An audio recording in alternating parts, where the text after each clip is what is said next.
The Bureau of Labor and Industry recently released the 2024 statewide average weekly wage, and we're going to discuss how it affects your compensation rate. Let's break this down so you know exactly what it means for you and your family. Section 105.1 of the Pennsylvania Workers' Compensation Act requires the Bureau to update this number every year.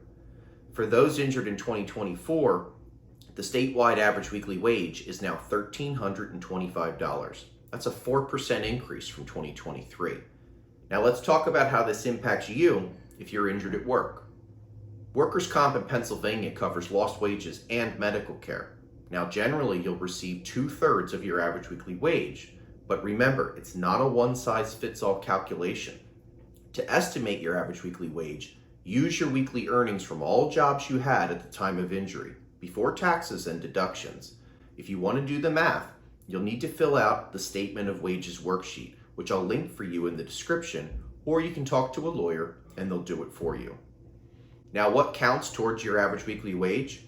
It includes wages from all your jobs at the time of injury: overtime pay, bonuses, vacation pay, boarding and lodging, if it was provided by your employer, and even tips, as long as you've declared those on your tax return. For those in seasonal jobs, there's a unique calculation. It typically involves 2% of your total earnings from the previous year to adjust for the seasonality of the employment. There are also some exclusions. Some fringe benefits, unemployment benefits, earnings from independent contractor work, all generally don't count towards your average weekly wage.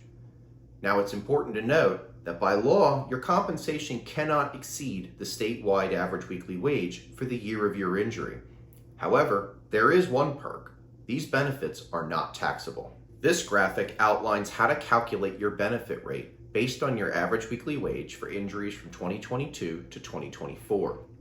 For instance, if you earned an average weekly wage of $900 in 2024, your compensation rate would be $662.50 per week. I'll also link in the description below a free calculator that will tell you what your compensation rate is depending on your average weekly wage and your year of injury. Basically, understanding your average weekly wage and your compensation rate can be complex. If you're feeling overwhelmed or just have questions, don't hesitate to reach out. We offer free consultations, and our experienced workers' compensation attorneys are here to help you with your claim.